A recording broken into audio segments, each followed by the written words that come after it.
So, hello, I'm Steve Fountain, I'm from Radio Bath, and I'm with Nicky Marshall, who incidentally is celebrating a birthday today. Happy birthday. Thank you. Are you partying? Going out for dinner. You're going out for dinner? Yes, somewhere and cake local? this afternoon. I'm being surprised. I've just been told to be ready. That's nice. Good, all right. You are sort of titled as an international author, an inspirational speaker. You travel all over the world having conversations with large groups of people. And all this came about because of one sort of significant life-changing moment. Do you want to give us some background on what happened? Yeah, so 2010, I launched a brand new business that was my dream business, the one that I'd been planning in my head for years. But 12 weeks into that business, I was typically working 80 to 90 hours a week. I was getting up at 4 a.m, not really sleeping very well, and kind of had rushed headlong into this new project. So long story short, weekend away scuba diving to have a break. I should have gone to Marbella and sat on a beach, to be fair, but the scuba diving caused the bends, so I had a muscular, skeletal and cerebral bend. Where were you scuba diving? We were diving off of Lundy in the Bristol Channel. So not the warmest water to be in. Not the warmest, we were camping. And yeah, leaky mask, a few things went wrong. I didn't come up too quickly or anything like that, but I was very unwell But you are a afterwards. qualified scuba diver, aren't you? Yeah, I was qualified to 50 metres, assistant instructor, so very qualified to do a 15 and a 20 metre dive. So they think that when they looked at my diving profile, there was nothing that went actually wrong on the dive, but what they think was that my blood pressure was already up due to the hours that I was keeping and the lack of sleep and everything else. And so they think that it was my actual blood pressure that caused the cerebral bend, and that caused nitrogen in the brain, which caused a stroke. And what was the immediate impact of having that stroke? Because, I mean, you're a family person. You had some challenges in your early family life, I know, with your first husband. But, you know, you've got children at home. You still had your business to run. You're not somebody that takes life quietly. And here you are faced with a situation where you've actually got to put your feet up for a few weeks. And that must have been quite difficult for you. Yeah. First of all, I tried to convince everyone that I was fine. So I am a very positive person, so I was trying to use positivity to move myself forward, but I had no use of my left arm. I couldn't lift anything on my left arm. I couldn't feel my left leg. I couldn't drive my car, so I couldn't get to work. So I literally enforced rest at home. And when I finally got the diagnosis of the stroke, which was a bit later, I sat in the dark for 3 days. I didn't really speak to anyone apart from my mum, who made me lots of cups of tea. And that, by the way, how old were you at the time? I was 40. Okay. 40, so yeah, 16 years ago today. Well, it was July, but I was, yeah. That's a backward way of me finding out how old you are for today's birthday, I suppose. Yeah, and I celebrate because, like you say, those last 16 years were not guaranteed. Quite right, yeah. As my daughter said, you could have died that day, and although I glossed over it, she has a point. Do you ever think about that, though? I mean, do you ever think about the fact that actually it could have all ended there and then? Yeah, I do. I always remember when I was younger, one of my uncles died at 52, just suddenly gone, and at the time it was a big shock, and then when it is you then start looking at the impact. And because my kids don't see their dad at all, so I'm it. So I did have to acknowledge my own mortality at that point. And I think it does two things. I think it reminds you that you could be gone tomorrow. So if there's something that you really want to do, then do it. But also, how can you be here longer? So talking about mental health, physical health, fitness, agility, flexibility, and that sort of positive aging. I'm definitely an advocate for that now. And I thought I was immortal then. And when you look at the signs that led up to that life-changing moment for you, work was an obvious thing to think about. Were you a smoker? Are you a smoker? Do you drink? Were you a drinker? I smoked up until my early 30s, so I haven't smoked for 20 odd years now. I used to have a glass of wine at the end of the day, and then maybe more wine on a weekend. So I never drank out of limits, but it was definitely, with blood pressure, it's definitely a factor. I think the stress and worry, I'm an overthinker naturally. I have a busy brain. I'm a late self-diagnosed ADHD person. I've always known since my youngest was diagnosed, but it definitely was a thing. And someone mentioned more recently that actually perimenopause could have been having a part to play as well. But it was the worry and the overthinking, and I'll just work harder, because sometimes we tell ourselves that when we're trying to achieve something that feels quite a big deal. We think, well, I'll just put the hours in, but actually that wasn't the best idea, to be honest. I think I'll just get help might have been it was just the worst of all worlds, really, wasn't it? And then your body told you that was the case. So how long were you in recuperation, if you like? So 2 weeks later I was back at work, but very shielded. So was it your idea to be shielded, or were there lots of other people around you shielding you? No, it was my idea to turn up and pretend that everything was okay. It was only over time, once I got used to my own diagnosis and I got used to what was happening to me, that I was brave enough to share it. But a lot of people in the business that I ran would have had no idea, because I would turn up, but I would be at the back having a nap at the middle of the day. I took on my daughter as my manager, and she was incredible, and she would notice. And so things like, because I couldn't I had no feeling in my left hand.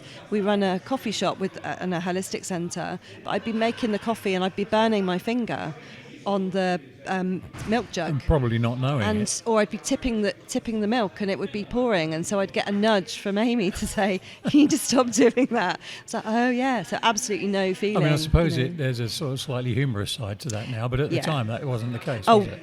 Yeah, I took the mick out of myself all the time. That was my coping Very mechanism. So yeah, humour, I have to. Yeah. That was, even today, I will do that.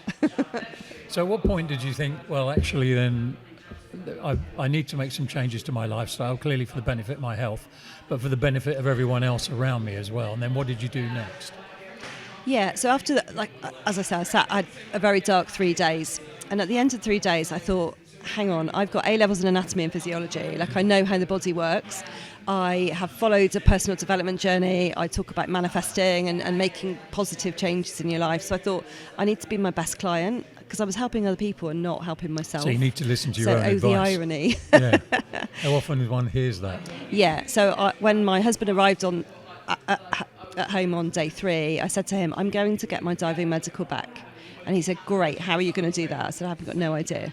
And then I thought, well, actually, sleep is a massive part. I wasn't sleeping at all, because although my arm was dead, it was hurting, which sounds really counterintuitive, but it was like having painful pins and needles in my arm all the time. And I think it was the neural pathways trying to kind of work out what was going on. So I really focused on my sleep at first.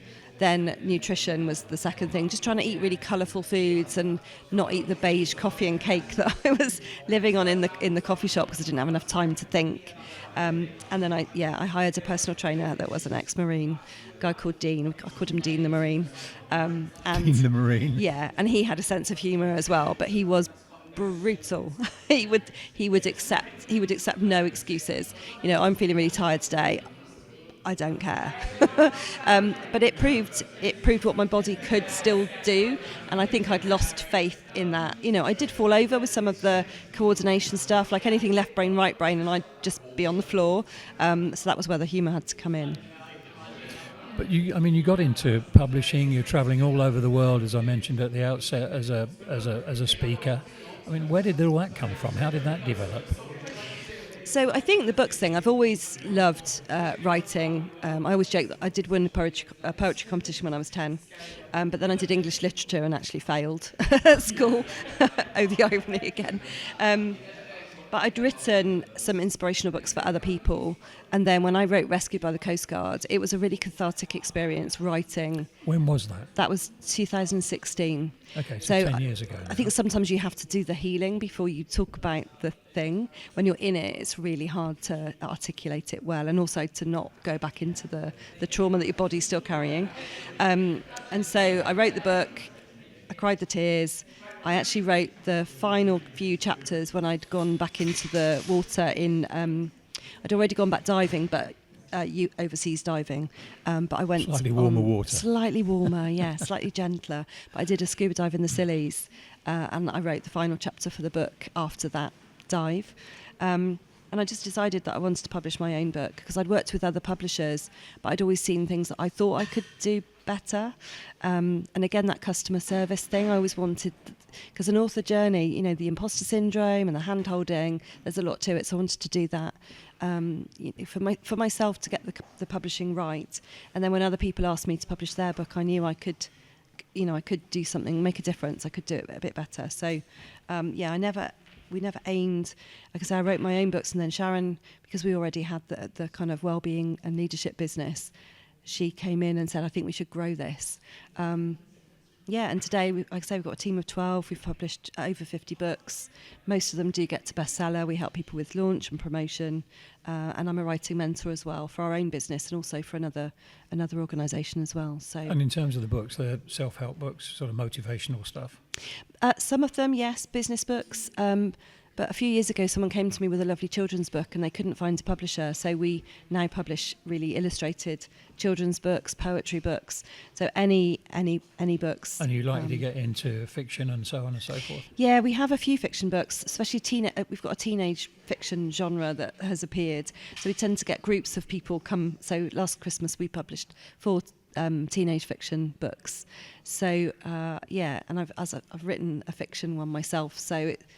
And the team we've got are really skilled in different areas. So depending on the genre, we then bring the team accordingly. And did the international speaking engagements come out of the publications? Yeah. So the Novartis Institute of Biomedical Research, they invited me to speak to 100 of their scientists in Boston. That was as a result of the original book I did with a different publisher. It was called The Missing Piece in Bouncing Back. And we've now called it The Bounce Back Journey and brought some new stories into that one. And then when I wrote Rescued, I got asked to speak to the Women Economic Forum in New Delhi in India. So there were 1,700 women from 150 countries. I was more nervous at speaking at that point, and I'd practiced and I'd thought about having a podium and all it was going to be like. And then I turned up on the day and they were like, oh, we're live streaming it. Not a problem, is it? To however many people. Yes. Around the world, yeah. I was like, that'll be fine. But I have learned some techniques for kind of calming my nervous system down. Do you get nervous before going on and speaking? Not always. No. This morning, absolutely not. But sometimes it'll be a really easy speech and I will get those nerves. And so I think you always have to have a few techniques. Well, the Radio Bath Business Breakfast crowd are quite forgiving anyway. I mean, most of them nod off, I think, for a lot of what we're doing. But you kept them captivated and you got their attention this morning, there's no doubt about it. Yeah, I mean, I've been coming to the Radio Bath Breakfasts for 2, maybe 3 years, and I think I love the atmosphere. I've been on Robbie's show, and I think the Radio Bath kind of family atmosphere equates into the room. But yeah, someone taught me years ago that if you're nervous, imagine you've got a nose on the back, on your lower back. A nose, and then breathe from your lower back, and actually it really settles your energy. It's interesting. So it's a very strange thing to do, but I mean, you hear all these stories about seeing people pictured in their underwear and that's kindly. I'd be laughing. Sometimes I just couldn't do it. Yeah, but the breathing thing, it just centres your, settles you. One. Good. And what's next? What's next, Nicky? Like you say, a nice meal out this evening. That'd be very good. We're launching more sort of one-to-one leadership development mentoring and more personal mentoring as well.